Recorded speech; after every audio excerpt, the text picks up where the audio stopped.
Anyway, we're going to get into Daniel chapter 11 today. So Daniel chapter 11 is actually, as I mentioned to Lauren this morning, it's one of the most hotly contested chapters in the entire Bible. For this reason alone, and not between Christians themselves, but between Christians and non-Christians. And the reason is, Daniel chapter 11 so accurately predicts events that we know have happened, and we're going to go through it step by step today, all the different things and how accurately it predicted them. But it's so accurate and so detailed that they keep going, clearly this must have been written 250 years later after these events happened, because he gets too much right. It's like, yeah, that's kind of the point. That's the point of predictive prophecy. And I want us to remember, before we get into this scripture today, who it is that we're worshiping, who it is that we're calling the great I am, the King of Kings, the Lord of Lords, the God of the universe. Who is this person? He does not exist in the present. He exists in the present and the past and the future simultaneously. He sees it all. See, the problem is we're human and we think linearly. We think everything is just moving forward, all at the same pace, never ever breaking. But the fact of the matter is, God doesn't exist in our reality. He exists beyond it. He is not the natural. He is the supernatural. So he doesn't see as we see. He exists there as well as here. He exists then, now, and in the future. That is where God exists, and he exists there all at once. So for him, this is no different. It's not predictive to him. It's him saying, yeah, I see this. This is going to happen.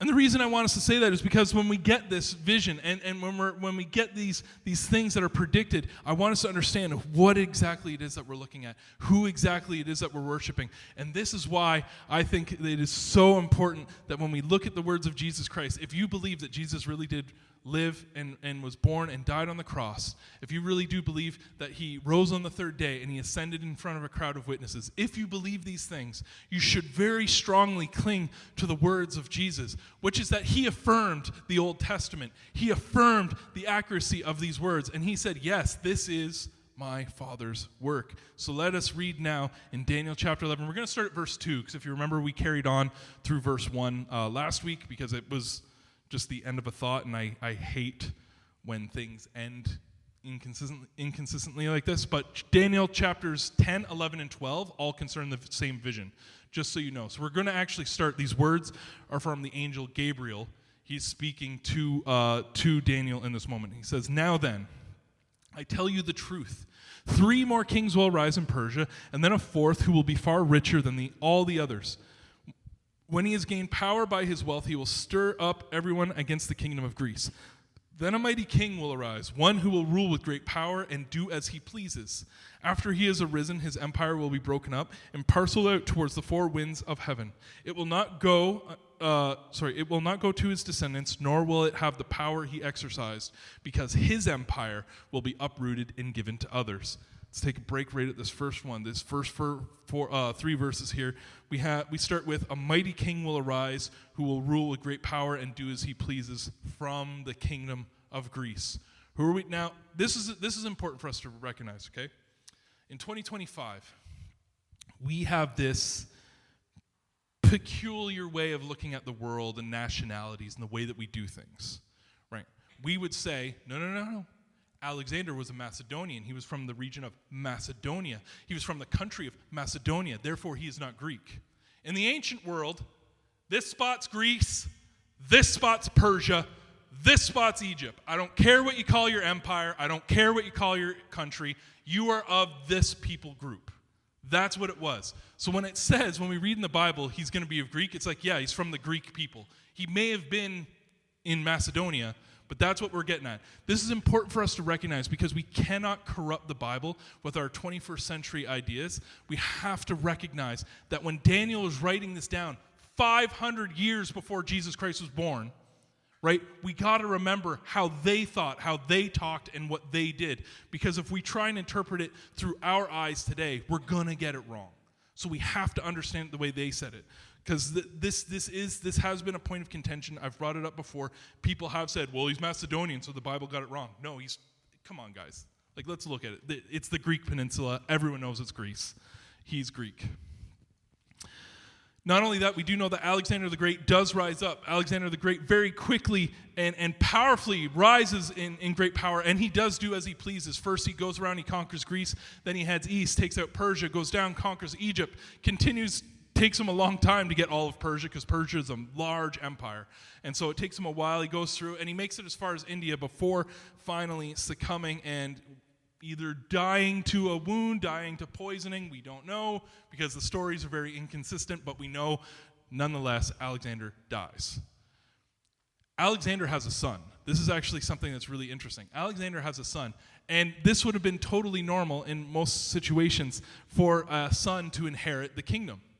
But for some reason, in this particular case, just as Daniel predicted, just as Gabriel revealed to him, it did not go to his son. The empire did not go to his son, but instead it was shattered into 4 distinct empires. And we're going to read mostly today about 2 of them, the Seleucid Empire and the Ptolemy Empire. I think that's how you say it. You don't pronounce the P, right? I don't know. I think that's right.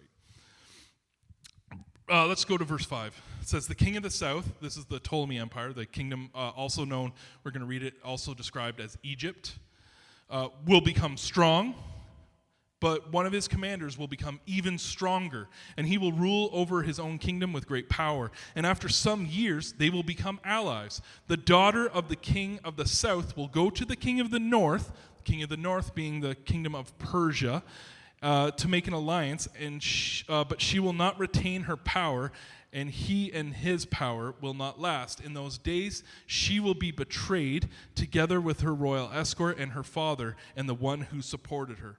Now, this is a really interesting prediction to make. This is crazy. This is so specific. You mean the king's daughter is going to go and try and secure this alliance? Fact of the matter is, we know that this actually happened in history. Her name was Bernice. She was the daughter of Ptolemy II, and she did in fact go. She was trying to secure the power for her father's kingdom, but she did not retain her power because she was betrayed by someone in Ptolemy's family. She was poisoned and killed. It caused this great big split. This is the first prediction. Second prediction, verse 7. One from her family, Bernice's family line, will arise to take her place, and he will attack the forces of the king of the north and enter his fortress. He will fight against them and be victorious. He will also seize their gods, their metal images, their valuable articles of silver and gold, and carry them off to Egypt. For some years he will leave the king of the north alone, and then the king of the north will invade the realm of the king of the south, but will retreat to his own country. His sons will prepare for war, assemble a great army which will sweep on like an irresistible flood and carry the battle as far as his fortress. We know that this happened as well in history. Bernice's brother, furious with rage, raised up an army and actually marched right up into what would have been the kingdom of Persia at that time. It was called the Seleucid Empire. And he marched right up and he attacked them, he pillaged them, and he brought all that back to Egypt.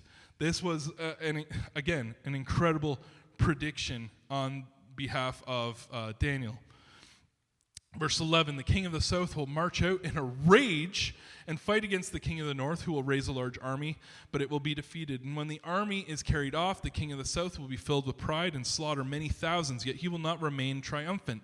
For the king of the north will muster another army larger than the first, and after several years he will advance with a huge army fully equipped. Now we know actually that these series of battles, these and skirmishes, these conquests and stuff, there's a reason I think why he's being so specific about just the king of this area, because this actually took place over a period of about 150 years. There were these constant skirmishes that would happen, but there was 2 major battles that happened between the kingdom of Ptolemy and the kingdom of Seleucids, which was of course Egypt and Persia. And these 2 empires would just keep clashing for years and years. And but again, there was 2 major conflicts, and I forgot to write down their names, or else I would have been able to give you the names of those 2 conflicts. But it's amazing how well they were predicted, including the results of those 2 particular clashes. But it doesn't end there. We read in verse 14, in those times, many will rise against the king of the south, right, Egypt. Those who were violent among your own people will rebel in fulfillment of the vision. Talking about Jews rebelling against what was going on, but without success. And of course, we know they didn't. The king of the north will come and build up siege ramps and capture a fortified city. And the forces of the south will be powerless to resist. Even their best troops will not have the strength to stand. The invader will do as he pleases. No one will be able to stand against him. He will establish himself in the beautiful land and will have the power to destroy it. He will determine to come with the might of his entire kingdom and make an alliance with the king of the south. And he will give him a daughter in marriage in order to overthrow the kingdom. But his plans will not succeed or help him. Then he will turn his attention to the coastlands and take many of them. But the commander will put an end to the insolence and will turn his insolence back on him. After this, he will turn back toward the fortress of his own country, but will stumble and fall and be seen no more. His successor will send out a tax collector to maintain the royal splendor. In a few years, however, he will be destroyed, yet not in anger or in battle. Okay, real quick on this. And I totally forgot to bring that one page of notes, but I'm pretty sure this is the time that we read about in the book of Esther, right? So the book of Esther obviously was written about a time much later. One of the things that you might notice, I remember the first time I took notice of this because I don't remember when the movie 300 came out, but it was the early 2000s. I become a Christian in about 2003, 2004. And so I'm seeing Xerxes in the Bible, and I'm going, is that the guy? Turns out, by the way, that was a very popular Persian name. The king loved to keep being named Xerxes. There's like 4 of them. But of course, you don't go, I'm Xerxes the fourth. You just go, I'm Xerxes, right? Like that's how you would present yourself. So getting the timing right here is quite important. So the one from 300 is a very different Xerxes, but we read about Xerxes in the Bible in the book of Esther. He's one of the latter ones as well. And we read about this conquest. He's able to push against Egypt. He's able to reclaim, if you remember, it says the beautiful land. What he's talking about there is, of course, the land of Israel. Egypt at one point was able to push up, conquer into the land of Israel, because whether or not you want to admit it, the city of Jerusalem is a very holy site to many, many, many people. There's a reason why today is still one of the most holy sites, and despite all of the war and stuff that's going on around the nation of Israel at all times, no one really wants to touch the city because we all want to preserve it, right? No matter who you, like there's something holy, something special about that city, right? We recognize it as, of course, the place where Jesus Christ was crucified. We recognize it as God's holy city that he set on the hill. And of course, all through history, there have been many, many conquests to try and control it. And so we see this once again here. However, the king of this whole next section from 21 on to 35, we're going to be reading about one guy. And it says he will be this king who was succeeded, the king of the north who was succeeded. He was succeeded by a contemptible person who was not given the honor of royalty, right? He did not inherit it. He didn't earn it. He didn't go out and fight for it in battle. He didn't earn it through honor. He didn't inherit it through family, but instead he will invade the kingdom when its people feel secure, and he will seize it through intrigue. This guy quite literally bribed and schemed his way into power. And we know his name. His name was Antiochus IV Epiphanes. This guy is infamous in history because he kept the empire together, but he was a whole new level of scheming, of deception, of evil, really. And I believe that what we're reading about, when we look at the different interpretations, I believe this Antiochus IV Epiphanes, he was definitely one of the ones that Daniel and the King Nebuchadnezzar were being warned about early on. We're going to read about why. It says, then an overwhelming army will be swept away before him. Both it and the prince of the covenant will be destroyed, and after coming to an agreement with him, he will act deceitfully. And with only a few people he will rise to power. When the richest provinces feel secure, he will invade them. He will achieve what neither his fathers nor his forefathers did. He will distribute plunder, loot, and wealth amongst his followers, because there's no better way to guarantee that people will follow you than making them rich, right?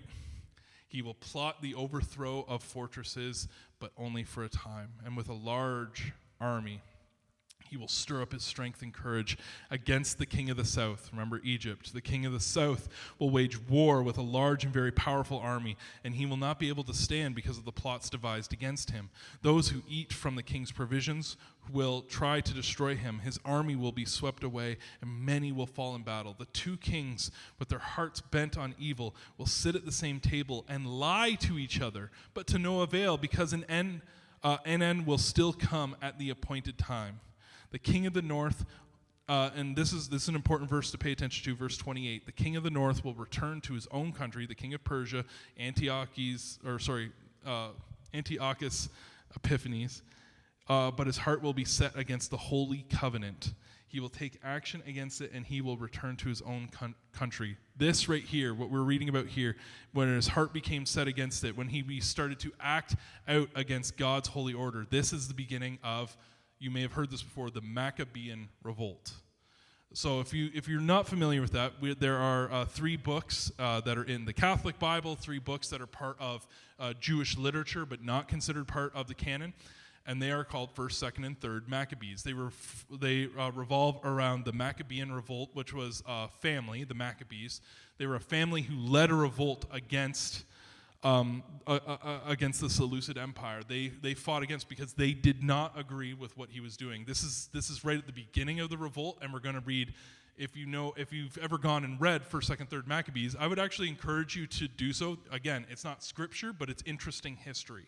It allows you to understand, first off, where Hanukkah comes from. If you ever wondered, where's Hanukkah in the Bible? It's not. It's in the Maccabees. You can read about what God did for the Jews in that time. In the Maccabean revolt, and that's where we get today's version of Hanukkah from. And we also see like a lot of the other stuff that's going on, because if you notice, I'm not sure how many of you guys really enjoy getting into history, but there is like a big chunk of history that's just like missing.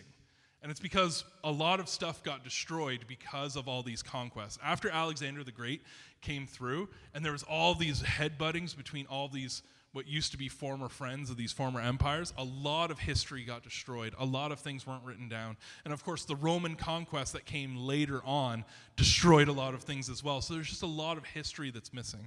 But thankfully, we have things like the book of Daniel, like the book of 1st, 2nd, and 3rd Maccabees, that help us to remember what happened in these times. It says in verse 29, at the appointed time, he, that's Antiochus, will invade the south, Egypt, again. But this time, the outcome will be different from what it was before. So he's going to get ready. He's going to do it again. It says, ships of the western coastlands will oppose him, and he will lose heart. And he will turn back and vent his fury against the holy covenant, and he will return and show favor to those who forsake the holy covenant. I want to ask you something. What's west of Greece? Does anyone know? It looks like a boot. Italy. This, what we're reading about here, is the first kind of rise of Roman authority. And we know about this in history. See, Rome really did intervene as the Seleucid Empire was preparing, as Antiochus was preparing to go in and conquer Egypt once again. The Romans, with their new weapons and tactics and their new abilities, their newfound strength, reached out and said, excuse me, if you don't chill out, we're going to come in and conquer you. And so he pumped the brakes and he turned around in shame. But as we see, he once again took it out on those of the Holy Covenant, the Jewish people, the people of God. It says his armed forces will rise up to desecrate the temple fortress and will abolish the daily sacrifice. They will set up the abomination that causes desolation. And with flattery, he will corrupt those who have violated the covenant. But the people who know their God will firmly resist. This is why I think that, I've mentioned to you before, I think that this is a fulfilled prophecy that we read earlier in Daniel. Because we know that this happened too. He marched, remember at this point it is the city of Jerusalem is under Persian control, under the Seleucid Empire's control. He literally marched in there. He did stop the daily sacrifice. He tore down the curtain of the Holy of Holies. He erected a statue to Zeus in the Holy of Holies. And then he sacrificed pigs in the temple of God, on the altar to God. This is what has been remembered through history as the abomination of desolation, where he desecrated the temple so badly so. Have you ever wondered, right? We have the first temple of Solomon and the second temple of Herod. Do you know why that was? Because it was desecrated. They couldn't use this temple anymore. It was destroyed. It was defiled. It was ruined because of what this man did. And of course, we read that he was going to do exactly that, right? All the way back, was it chapter 8, I believe? He said, look, there's going to be a guy. He's going to erect a statue to Zeus. He's going to do all these things. And yet we know through history, this isn't just later scripture confirming that it will happen. We know through history it did. This did happen. And they desecrated the temple. And we're just going to go from 33 to 35, and we're going to end there, because then after that we're going to get into some future stuff. It says, those who are wise will instruct many, though for a time they will fall by the sword or be burned or captured and plundered. And when they fall, they will receive a little help. And many who are not sincere will join them. Some of the wise will stumble so that they may be refined, purified, and made spotless until the time of the end. For it will still come at the appointed time. This is the stuff that has already come true. We're going to be getting into verse 36 next week. From verse 36 until the end of chapter 12, which is the end of the book of Daniel, we're going to be getting into some future prophecy. This is where things start tying into the book of Revelation, and this is where things kind of get to the more future part. And it's also the thing where I talked about before, where I believe that God operates, God always operates in the same way, the same manner, the same fashion, over and over and over again. And so I believe that what we see that happened here in history, that happened 2,000 years ago, I believe we will see happen in a very similar manner here in the future as well. But one of the things that I always take away when I look at this, right, and this is what I said to you before, right? People can test. No, this is too close, too accurate. It gives too much detail. It gives us too good of an image of what will happen. This must have been written much later on. Of course, they said the same thing, as I said to Lauren this morning. They said this very same thing about the Gospels of Jesus Christ, because we didn't have manuscripts that went back before 300 AD for a long time. So they said, well, clearly the Bible must have been written at the Council of Nicaea. Have any of you ever heard that argument before? It's a really dumb argument, but it's been made, and people still cling to it because I guess they don't realize that since that time, we have found hundreds of manuscripts that date back to the 1st century, which means that we have much earlier evidence for the New Testament. By the way, why is it not before that? Because it's the New Testament. It wasn't written until the 1st century. But we have very, very early evidence, very, very early manuscripts. And just because we haven't found any yet for the book of Daniel, the latest one that we've currently recovered is from 250 BC. And you know where it was found? It was found in the Dead Sea Scrolls among a whole bunch of other copies. Because the Qumran, right, they were famous they wanted to copy literature to make sure it was saved. Why would you include among them a copy of something if it was an original? It doesn't make sense to me. Clearly, Daniel is older. And I believe it actually goes back to the authorship of Daniel himself at 500. And the reason I believe that is because Jesus affirmed the authenticity of Scripture. Why do I make that big claim? Because I believe this was a prediction that is shown that was given to Daniel, that was allowed for us to have today to show us that God knows what's going to happen. When God says, I know, I understand, He's not lying. He's not trying to trick you. He's not trying to fool you. God is there for you. God knows what's going to happen. God doesn't have to guess or plan for the worst because He knows how it's going to pan out. And so if God's called you and said, look, I need you to do this thing, then He's calling you for a reason. The only question left for us is, do we trust Him? He affirmed it. He believed it. And if He really is the Son of God as He claimed to be, then what reason do we have to doubt Him? All of this, by the way, is going to be building up. It's building up our faith. It's building up our arsenal of evidence. It's building up our reasons to believe what we're about to get into in verse 36 on. It's there to help us understand, you know what? God has a plan. God knows what's going to happen. God is going to make sure that the appointed time happens at the appointed time. But only he knows when that is. And I think this is so important, especially given the week that just happened in the Christian world, where they're trying to once again say that the rapture was happening, which apparently, by the way, he didn't get it wrong. It's delayed a little bit, I guess is what the guy is saying now. But we know that Jesus said, only the Father knows the time, and that it'll be like a thief in the night. One day we will lay down and go to rest, and the next we will wake up and we will be in front of the great white throne. It'll happen that quick.